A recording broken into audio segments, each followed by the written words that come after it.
Hello students, our next topic is measurement of nuclear radius. There are two methods of measuring the radius of a nucleus. First one is electron scattering method and second is mirror nuclei method. So यहाँ पे question इस तरीके से भी पूछ सकते हैं paper में कि describe electron scattering method for measuring the nuclear radius, और दूसरा क्वेश्चन ये भी आ सकता है what are mirror nuclei and how radius of a nucleus is determined by mirror nuclei method. जब इलेक्ट्रॉन स्कैटरिंग मेथड पूछा है तो आपने वही लिखना है, जब मिरर न्यूक्लियाई मेथड पूछा है तो आपने वही लिखना है, जब दोनों पूछे हैं तो फिर आपने दोनों लिखने हैं। ठीक है, first one is electron scattering method. Electron scattering method जो था that was given by Hofstadter and his coworkers. They performed the experiment on elastic scattering of electrons by nuclei. They used a linear accelerator which provides an electron beam having energy up to 550 million electron volt. So this is the experimental arrangement here. Electron beam है, accelerator दिख रहा है आपको, capital A से denote कर रहे हैं हम यहाँ पे।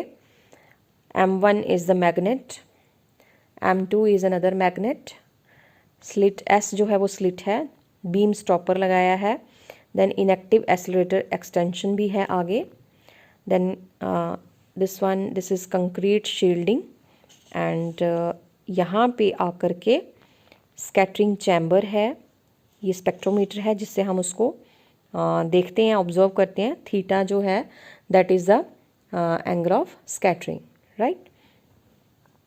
Now how does it work, ये जो पूरे का पूरा एक्सपेरिमेंटल अरेंजमेंट है कैसे वर्क करता है। The high energy electron beam from the linear accelerator capital A, this one is deflected by means of deflecting magnet M1। ठीक है, यहाँ पे मैग्नेट लगाया है M1। एक्सेलरेटर में से जब इलेक्ट्रॉन बीम बाहर आ रही है, ये इसकी वजह से, मैग्नेट M1 की वजह से ये क्या होती है, डिफ्लेक्ट होती है, and then it is collimated by the this slit system S। ठीक है, and this second deflecting magnet M2, it directs the beam to enter a scattering chamber here, in which a thin foil of gold called target foil, this is the target foil made of gold, it is mounted here. ठीक है, then the beam is incident on this target foil in and it gets scattered, यहाँ से scatter हो रही है देखो। ठीक है, and the elastically scattered beam is then analyzed by this large spectrometer. The spectrometer is rotated and the intensity of scattered electrons for different values of angle of scattering theta is recorded. ठीक है, then a graph is plotted between intensity and scattering angle. ठीक है, the angle of scattering theta और intensity of scattering, दोनों के बीच में जो scattered electron की इंटेंसिटी है उसके और थीटा के बीच में ग्राफ प्लॉट किया जाता है। वो किस तरीके का ग्राफ बनता है मैं बताती हूँ अभी। ये ग्राफ बनता है, इस तरफ आ गई इंटेंसिटी, इस तरफ आ गया एंगल ऑफ स्कैटरिंग। सो ये इस तरीके का ग्राफ बनता है, पहले यहाँ से डिक्रीज़ हो रहा है, फिर बीच में थोड़ा सा डिप आता है, फिर ये ऐसे थोड़ा सा स्मूथ चलता है, फिर अगेन स्मॉल डिप आता है, फिर ये ऐसे बनता है ग्राफ। ठीक है, सो a graph is plotted between intensity and angle of scattering theta here. ठीक है, as shown below. The intensity falls off very rapidly for increasing value of theta. ठीक है, जैसे जैसे एंगल इंक्रीज करता है थीटा, एंगल ऑफ स्कैटरिंग, वैसे वैसे जो इंटेंसिटी है it falls off like this. ठीक है, it is not smooth, it is having small kinks, बीच बीच में ये थोड़ा सा ग्राफ देखो ना, ये जिगजैग ग्राफ बना हुआ है थोड़ा सा, it is not smooth. So electric field which is produced by positively charge nucleus changes the momentum and hence the de Broglie wavelength associated with electrons. ठीक है, जो हमने गोल्ड फॉइल को हमने माउंट किया है उसमें, यहाँ पे स्पेक्ट्रोमीटर के अंदर। ठीक है, इसके अंदर क्या है, गोल्ड एटम्स हैं, उसका न्यूक्लियस है, वो उसको क्या करता है, जो उसका पॉजिटिवली चार्ज न्यूक्लियस है दैट चेंजेस द, उसको स्कैटर कर रहा है इलेक्ट्रॉन को, it changes the momentum of the electron and hence जो डी ब्रॉगली वेव की वेवलेंथ है which is associated with the electron, वो भी क्या होती है, चेंज होती है, ठीक है। So the nuclear charge distribution assumed by Hofstadter is given by charge density formula. जो चार्ज डिस्ट्रीब्यूशन का फार्मूला था वो हॉफस्टैडर ने ये दिया, nuclear charge distribution rho R which is equal to rho naught upon 1 plus E raise power R minus R E upon A. ये formula Hofstadter ने दिया था for nuclear charge distribution, that it was given by Hofstadter. ये formula आपको बेटा याद रखना पड़ेगा। अब ये जो फार्मूला है इसको क्या नाम है इस फार्मूले का, this is known as Fermi distribution, ठीक है, this is known as Fermi distribution. And here this parameter R E, ये जो हमने आर ई लिखा है और ए लिखा है, they are adjusted to get the best fit with the experimental data. इनकी वैल्यूज़ को हम चेंज करते हैं, ठीक है ना, आर ई की वैल्यू को और ए की वैल्यू को इस तरीके से चेंज करते हैं कि जो रिजल्ट आए इसकी वैल्यू जो आए वो एक्सपेरिमेंटल डाटा से मैच करे, ठीक है। Now for nuclear radius R is equal to R E, ठीक है, अगर न्यूक्लियस की रेडियस आर ई के बराबर है तो rho is equal to rho naught upon 2। जब ये फार्मूला हम लगाते हैं when this small R is equal to R E, ठीक है, तो ये क्या हो जाएगा, E raise power 0 that is 1, 1 plus 1 2, तो ये फार्मूला बन जाता है rho is equal to rho naught upon 2 हो जाएगा, ठीक है। Now when rho naught is where row naught is charge density at the centre, ठीक है, रो नॉट क्या है, it is a charge density at the centre of the nucleus, R is 0 where R is 0, दस R E is the क्या है, R E क्या हुआ फिर, it is the half value radius also called mean electromagnetic radius of the nucleus, ठीक है। Are E को हम हाफ वैल्यू रेडियस क्यों बोल रहे हैं, because charge density charge distribution जो है वो क्या हो रही है, हाफ हो रही है when R is equal to R E, तो इसको हम हाफ वैल्यू रेडियस बोलते हैं आर ई को। So the parameter A determines the skin thickness of the nucleus. Skin thickness मतलब skin thickness T is the thickness in which rho R falls from 0.9 rho not to 0.1 rho naught at the nuclear surface, ठीक है। Skin उसका मतलब कितनी electron जो है उसकी skin के अंदर कितनी थिकनेस तक जा सकता है, ठीक है। स्किन थिकनेस हुई जिसकी वजह से, skin thickness is the thickness through which, ठीक है, जहाँ पर जा कर के जो चार्ज डिस्ट्रीब्यूशन है उसकी इलेक्ट्रॉन की, that falls from 0.9 rho not to the charge density falls from 0.9 rho not to 0.1 rho nought, ठीक है। स्किन थिकनेस वो वाली थिकनेस है, ठीक है, at the nuclear surface. So this comes out to be, कितनी थिकनेस पे उसकी जो चार्ज डिस्ट्रीब्यूशन है वो इतनी रह जाती है, that comes out to be 4.4 A, T is equal to 4.4 ए।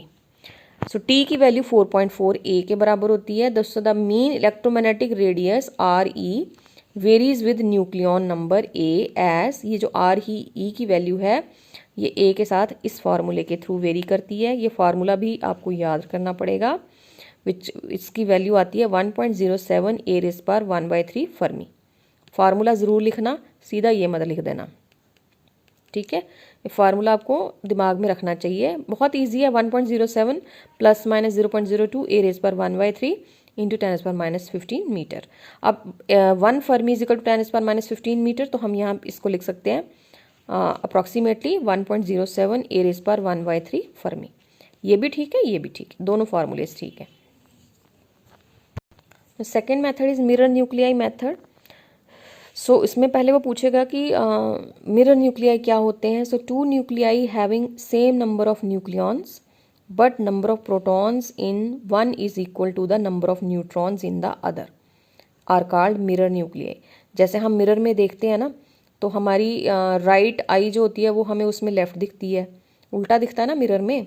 तो दो न्यूक्लियाई ऐसे मिरर न्यूक्लियाई कब कहीं जाएंगे, व्हेन दोनों में नंबर ऑफ न्यूक्लियॉन्स तो सेम है लेकिन एक का proton number is equal to the दूसरे का न्यूट्रॉन नंबर, ठीक है। सो ऐसे न्यूक्लियाई को हम मिरर न्यूक्लियाई कहते हैं। For example this hydrogen 3 1 and helium 3 2, ठीक है ना। इसमें कितने प्रोटॉन्स हैं? 1। इसमें कितने प्रोटॉन्स हैं? 2। इसमें न्यूट्रॉन्स कितने हैं?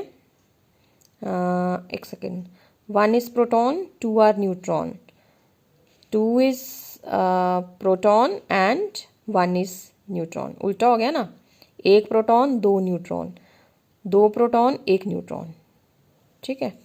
एक सेकेंड, ठीक है ना, एक प्रोटॉन 2 न्यूट्रॉन, 2 प्रोटॉन 1 न्यूट्रॉन, ठीक है। तो ये हो गए मिरर न्यूक्लियाई। उसी तरह यहाँ पे भी 3 प्रोटॉन 4 न्यूट्रॉन, 4 प्रोटॉन 3 न्यूट्रॉन, इसके प्रोटॉन इसके न्यूट्रॉन नंबर बराबर है, इसके प्रोटॉन इसके न्यूट्रॉन नंबर बराबर है, ठीक है। सो ये बाकी एग्जाम्पल्स हैं। So the existence of protons in nuclei gives rise to repulsive Coulomb forces and hence nuclear Coulomb energy EC। अब न्यूक्लियस के अंदर क्या होते हैं? प्रोटॉन्स, उनके आपस में कूलम रिपल्शन होती है, जिसकी वजह से कूलम एनर्जी EC राइज होती है। सो इन 1938 बेथे साइंटिस्ट का नाम है, suggested that the difference of Coulomb energies between two neighboring mirror nuclei can be used to calculate nuclear radii। 1938 में बेथे ने ये कहा कि नेबरिंग मिरर न्यूक्लियाई के बीच में जो उनकी कूलम एनर्जीज का डिफरेंस है उसको हम यूज़ कर सकते हैं to calculate the nuclear radius. Now assuming that the charge is uniformly distributed in the nuclear volume of radius r, the Coulomb potential energy is given by EC is equal to 3/5 z square E square upon 4 pi epsilon naught r, ठीक है। ये आती है coulomb potential energy की value nuclear volume के अंदर अगर हम कंसिडर करें कि जो चार्ज है दैट इज़ यूनिफॉर्मली डिस्ट्रीब्यूटेड, तो कूलम पोटेंशियल एनर्जी EC या कूलम एनर्जी इसके बराबर आती है, ठीक है। So the difference in coulomb energy between two mirror nuclei differing in atomic number by 1 is, suppose जिसका atomic number Z है उसकी कूलम एनर्जी है EC, दूसरे की है EC डैश, जिन दोनों के बीच में एक एटॉमिक नंबर का डिफरेंस है, ठीक है। सो ये इसकी वैल्यू आएगी 3/5 Z square E square upon 4 pi epsilon not R, और दूसरे की क्या आएगी? Z +-1। अब इस तरफ भी हो सकता है उसके, इस तरफ भी हो सकता है, तो Z+1 भी हो सकता है, Z-1 भी हो सकता है, ठीक है। सो दोनों ये तो कॉमन आ गया, तो दोनों का डिफरेंस क्या आएगा? Z स्क्वायर माइनस Z +-1 का स्क्वायर। सो ये बाहर रहा Z square minus A + B का फार्मूला, V स्क्वायर का formula, Z square +-1 +-2Z, 2AB का फार्मूला हो रहा है, A square + B square + 2AB, ठीक है। यहाँ प्लस माइनस है, सो ये आ गया बाहर, यही टर्म रही, ये कट गया आपस में, 2Z +-1। So the maximum positron energy when the daughter nucleus is formed in the ground state is given by, जब पॉजिट्रॉन एनर्जी जो है मैक्सिमम उसकी वैल्यू कितनी होती है जब कोई डॉटर न्यूक्लियस बनता है ग्राउंड स्टेट में, ठीक है। उस टाइम पे सपोज पॉजिट्रॉन जो है वो वहाँ पे एमिट हो रहा है, तो ये उसकी एनर्जी आती है, ठीक है। ये फार्मूला बेटा याद रखना पड़ेगा फिर से आपको। ये तो आ गया ना 3/5 E square 4 pi epsilon not R 2Z -1 minus m0 C square minus mn minus mp C square minus delta B। अब m0 C स्क्वायर ये तो पता है आपको, ये डेल्टा E है डिफरेंस। m0 C स्क्वायर क्या है? Rest mass energy of the positron absorbed in creating it, ठीक है। जब डॉटर न्यूक्लियस बन रहा है तो m0 C स्क्वायर आई पॉजिट्रॉन की रेस्ट मास एनर्जी, ठीक है, when it is absorbed. mn minus mp C square क्या है? This is energy absorbed in transforming A proton of mass mp into A neutron of mass mn। Delta B क्या है? Difference between nuclear binding energies of mirror nuclei. अब m0 C square की value क्या है? ये 0.51 MeV, इसकी value है 1.29 MeV, A की वैल्यू क्या है? 2Z -1। सो यहाँ से ये आ गया, R की वैल्यू R0 A की power 1/3, we have E beta plus की वैल्यू आप सीधे लिख सकते हो using the different all these values या कैलकुलेटिंग। आप इतना लंबा चौड़ा याद रखने की ज़रूरत नहीं है, सीधा यहाँ पे आ जाओ। 3/5 E square upon 4 pi epsilon not R A की power 2/3 minus 1.80 MeV minus delta B, ठीक है।